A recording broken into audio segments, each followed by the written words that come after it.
seen how to handle the events in React. So we also have understood about state and how to set the state. Coming to today's session, in today's session, we are going to see about conditional rendering. We'll see about the different ways to implement conditional rendering. We'll also be covering about default props for the React component. Okay, to set the code program for today's session, you need to run this command. So the necessary resources will get downloaded, then run npm install, then all the dependencies will get installed. Now, let's get started. So conditional rendering. So using conditional rendering, we can render different elements or components based on a condition. So given a condition, based on that, we can render different elements or the components. That is nothing but conditional rendering. Okay, let's understand this with the help of an example. Okay, so there you can see there's some initial code available for you. With this, you'll be able to see an output in this manner. So let's understand this initial code. Okay, so here you can see in the app.js file, right? So firstly, in the render method, you can see there is a container. So within the container, we have the welcome component, which is showing hello user. So then we have two buttons, login and logout.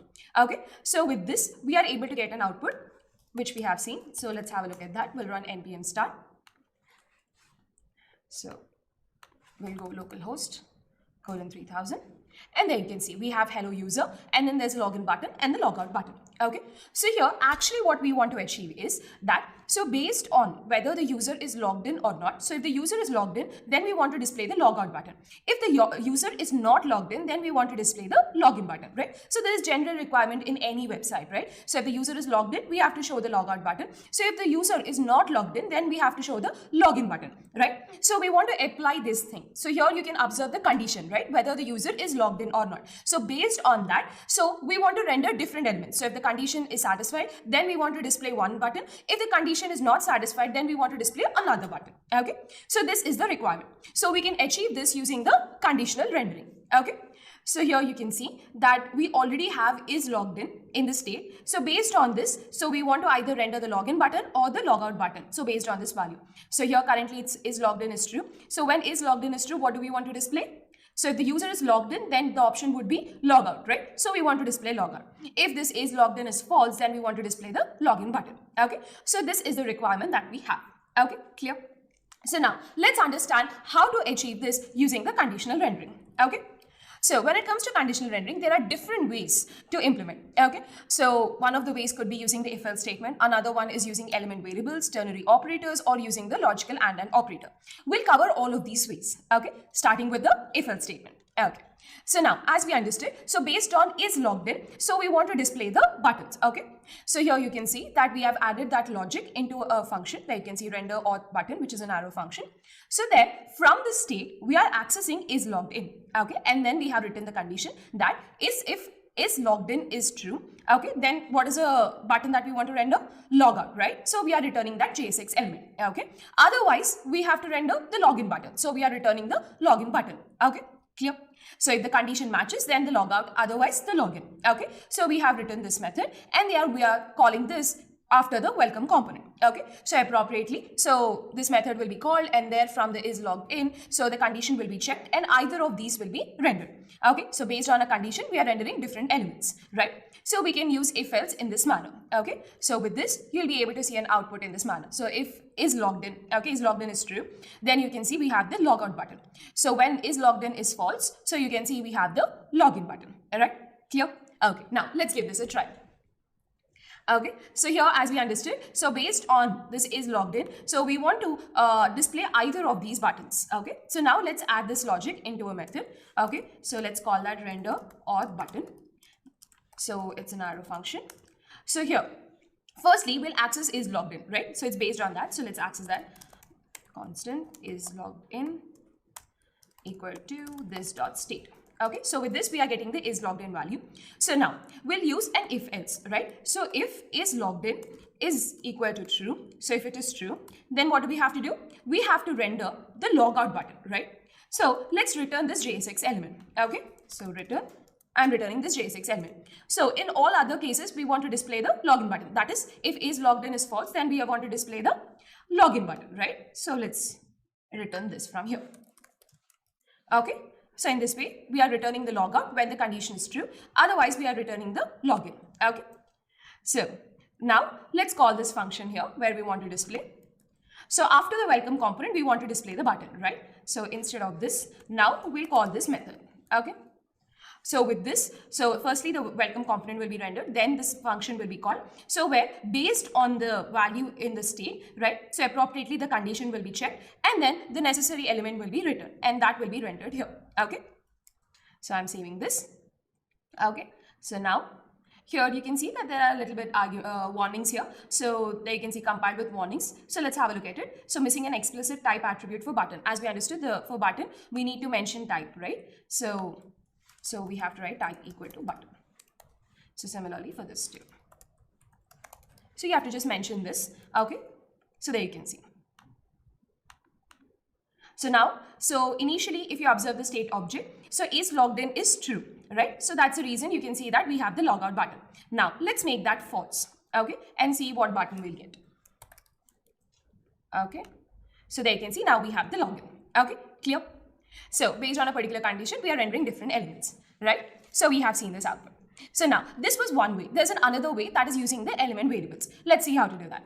So there you can see, right? So directly within the render method itself, we have written the logic. So if is logged in is true, right? Then we are storing the JSX element in a variable, right? So this is nothing but an element variable. Okay, so we have auth button, which is an element variable in which based on the condition, we are storing the JSX element that needs to be rendered. So there you can see if the condition is true, then we are storing the logout JSX element. Otherwise, we are storing the login one, right? So and then finally, after the welcome component, so we have to display the button. So we are just embedding that variable.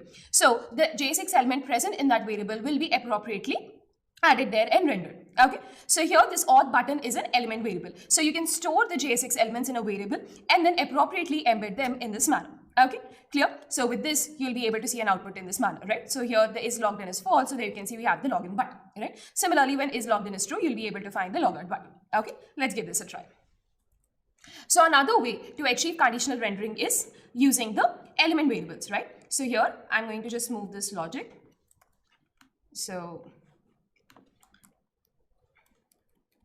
let me just copy this entire thing here, okay? So within the render method itself, so firstly we are accessing the is logged in, then we have the condition if is logged in. So here we are going to make use of an element variable, okay? So which is say auth button, okay? So now we are going to store this element that needs to be rendered in that element variable, okay, in this manner. So if it is else, so then in the auth button, so we have to store the login button, right? So login JSX element. So I'm just storing that there. Okay. So here you can see, so firstly we are accessing is logged in, right, from the state. So then we have an auth button, which is an element variable. So based on the condition, we are appropriately assigning the JSX element to this variable, right? So now after the welcome component, right, so we have to embed this element variable, okay? So appropriately in that variable, we'll have an element. So that will get rendered here, okay? So now let's have a look at the output. So you can see now it's login. Since is logged in is false here, so we have the login button. Similarly, you can update this as true and then let's see the output. So there you can see now it's logout. Okay. So we can achieve conditional rendering using element variables also. So we have seen this output, right? So another way is using the ternary operators, right? So instead of having an if-else statement, so instead of that, we can directly make use of the ternary operators, right? So there you can see, right, after the welcome component, so we want the button to be rendered. So there itself, we can directly write the JavaScript logic, okay? So we can make use of the ternary operator. So there you can see is logged in, right? So if it is true, we want to display logout. If it is false, we want to display the login. So is login, logged in, question mark, and then we have the logout. So if it is true, then the logout, right? So first we have to write the logout and then the login, right? So appropriately based on the value present in is logged in, so appropriately either the logout or the login will be rendered, right? So here you can see the output, right? Now let's give this a try. So now, instead of using an if-else statement, as we understood, we can also make use of the ternary operator, right? So let's do that. So I'm going to just remove this part. So instead of having an element variable or anything like this, you can directly write the ternary operator here itself. So based on is logged in, okay, question mark. So then if this is true, what should be rendered? So if this is true, we want the logout button, right? So button type equal to button, okay. So and that is logout button, okay. So in case if is logged in is false, okay, then what do we have to display? We have to display the login button, right? So let's write that. So that would be login. Okay, clear? So here we have made use of the ternary operator and appropriately we are rendering different elements. Okay, So here you can see right now it's logout since is logged in is true, right? So now let's make this false. So if it is false, what do we need? We need the login button, and there you can see the output. Okay, clear? So there's another way to implement conditional rendering. You can use either of these methods, right? Okay. So there you can see the output. So in case if you don't want to display any element when the condition is false, okay, so there you can see you can directly write it as null. So then when is logged in is false, so there won't be any button displayed. Okay, so you can make use of the null in this manner. Okay, clear? Let's try this out. So now let's say when is logged in, okay, is false, you don't want any button. Okay, let's take that scenario. So then what you could do is, so directly after the colon, you can specify null in this manner. So then when is logged in is false, so it will take null, so no element will get rendered. Okay, so you can do that. So right now you can see is logged in is false. So when is logged in is false, so the null will be as the value, so there won't be any element. Okay, let's have a look at the output. So here you can see that there is no button, right? Okay. So in this manner, you can appropriately add null if you don't want anything to be rendered in a particular case. Okay. So we have seen this output, right? So when is logged in is false, you can see that we have just hello user and there's no button below it, right? Okay.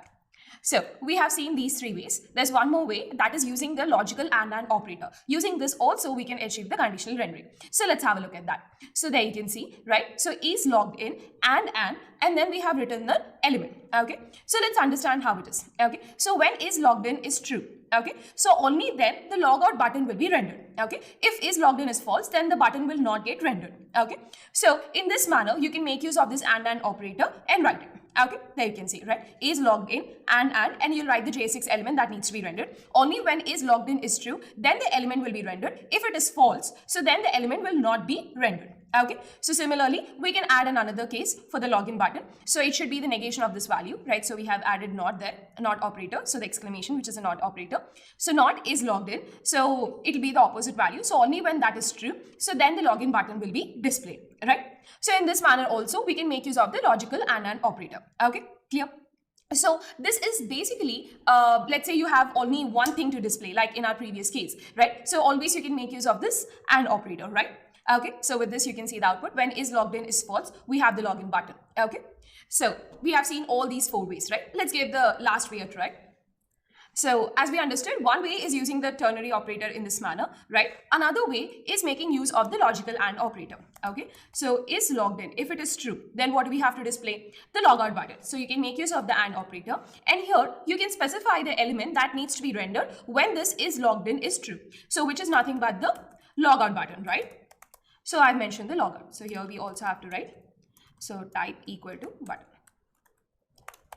So with this, the logout button will be displayed. Okay, so similarly, so when is logged in is false, we want to display the login button. So let's add a negation to it. So then the false will become true. So when that is valid, so then we want to display the login button, right? So we have specified that here in this manner. Okay, clear? So now let's have a look at this output. So here you can see currently we have login. So the reason is logged in is false. So we have login. This condition will get valid. So is logged in is false. So false negation will be true. So since it's true, then this button will be rendered, right? So now let's mention is logged in as true. Okay. So then it is true. So then only the logout button will be rendered, right? So now there's another way, that is using the CSS display property. Okay. So previously we understood about the CSS display property, right? So if you write display colon null, then that particular element it will not be displayed, right? So you can also make use of this in this manner, but it is not preferable. Okay. So especially in React, so it's not preferable to use the display property to show and hide the elements. Okay, you can directly have this conditional rendering, and based on this, displaying would be more preferable. Okay, clear? Now, so we have seen about conditional rendering. Now, let's also see about the default props. So now, let's understand about the default props. Okay, so for functions, we have default arguments, right? So that is in case we don't pass values for the arguments, so then the default values will be picked for the arguments, right? Similarly, for the component also, we can have default values for the props. Using the default props property, we can set the default values for the props. So in case if we don't pass props to the component, so then the default values will be picked for the props. Okay, so let's see how to set that. Okay, so there you can see. So within the component itself, after the component definition, we have written component name dot default props equal to, and then we are providing the default props. So this default props is a property of the component using which we can set the default values for that component. Okay, so there you can see. So the prop and the corresponding default value of that prop. So the prop and then the corresponding default value of that prop. Okay, and finally after that we'll write the export component, that statement. Okay, clear? So now let's try this out. Okay, so let's take the welcome component. Okay, so there you can see for the welcome component we have name and greeting as the props. So let's have some default value set for the props. Okay, so welcome dot default props equal to, and then we are giving for name it's Rahul and for greeting it is hello. Okay, so with this we have set the default values for the props, right? So now let's say when we are calling this component, rendering this component, right? So there you can see we have written welcome. So and we haven't passed any props, but here you can see in the welcome component definition, so we are accessing name and greeting and we haven't passed any props. So what will happen?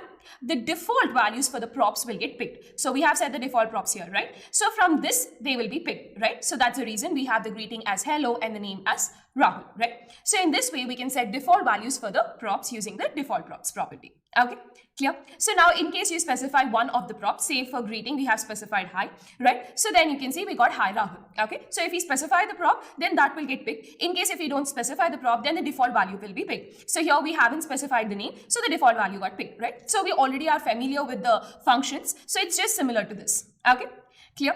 Okay, so once let's try this out. So let's go to the welcome component. Okay, so here you can see in the welcome component definition, so we have name and greeting as the props, right? Okay, so now let's set some default values for the props. So after the component definition, so we are writing welcome dot default props is a property. Okay, so we are going to set the default props. So the first thing is name, so and the corresponding value that we want to set is say Pranita. Okay, so similarly, so the next thing is say greeting. Okay, and then let's say hello. Okay, so we have set the default props, right? Okay, so now in the app.js, this is where we are rendering the welcome element. So we are actually sending greeting and name, right? So let's just remove this. So this means that we haven't passed any props, right? Then what will happen? So it will pick the default props, right? So which is Pranita and hello, right? So with this you can see we have hello Pranita. Okay, so now if we pass any one of them, okay, say let's say we are passing greeting equal to say hi. So then the hi will get picked, and for the name it will take the default value which is Pranita. Okay, clear? So cool. So we have seen this output, right? So there's one common mistake here that could be possible, that is providing the prop name. Okay, so the prop name and the that we are passing and the prop name that we are accessing should be the same. Okay, so here you can see when we are passing the prop, we have used the prop name as greeting. Okay, so greeting equal to hello. Whereas in the component definition, we are accessing the props, so we have written greetings. Right, there is a slight change if you observe. Here it is greeting, here it is greetings. There's a change in that S, there's an extra S here, right? So then what will happen, right? So actually the prop that we have passed is greeting, but we are trying to access greetings. So in greetings we'll have undefined, right? And then when we are trying to use that, there you can see it's all empty, right? So it's important that the prop that you pass and the prop that you're accessing are one and the same. So in case if you see an output in this manner, you have to cross check whether the prop that you have passed and accessed are one and the same or not. Okay, clear? So we have seen this example, right? So here you can see initially we have greeting equal to hello, right? We are passing that, whereas when we are accessing as greetings, there's an extra S. So in greetings we'll have undefined, right? So we should be careful that when we are accessing the props, whether we are accessing the right prop or not. Okay, clear? So in today's session, let me summarize. So firstly, we understood about the conditional rendering. We have seen the different ways to do conditional rendering. So using an if-else statement, element variables, ternary operator, and logical AND operator. Then we also understood about the default props.